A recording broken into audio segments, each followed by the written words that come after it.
నమస్తే అండి. Doctor Gautami, gynaecologist.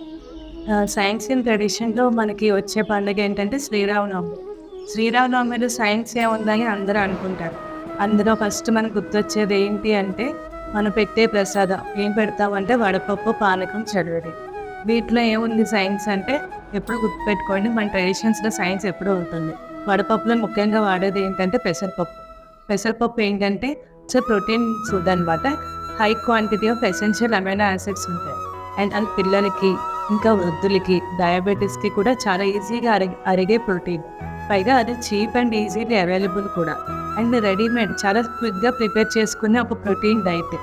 No boil, no oil recipe లాగా అదేంటంటే నానబెట్టి దాంట్లో బెల్లము మనకి వడపప్పుగా తయారు చేసి ఇస్తారు. సో దానివల్ల ఏంటంటే బెల్లంలో ఉన్న ఐరన్, ఈ పప్పులో ఉన్న ప్రోటీన్ 2 కలిపి మనకి హిమోగ్లోబిన్ తయారవడానికి ఉపయోగపడుతుంది. సో టెంపుల్స్‌లో ఎక్కువ ఆడవాళ్ళు వస్తూ ఉంటారు పిల్లలతో. సో వాళ్ళకి అనీమియా మాపప్ ప్రోగ్రామ్‌లో అప్పట్లో పూర్వీకులు ముందే డిజైన్ చేసిన ఈ ఈ ఈ ప్రసాదం అనేది మనకి ఒక హెల్త్‌కి మెడిసిన్ లాగా యూజ్ అవుతుందనమాట. ఇంకా పానకంలో వాడే మిరియాల పొడి వల్ల మనకి సీజనల్ చేంజ్ వల్ల వచ్చే జలుబు, దగ్గు కానీ అని ఉన్న తగ్గిస్తుంది. సో అందరికీ శ్రీరామనవమి శుభాకాంక్షలు. Thank you.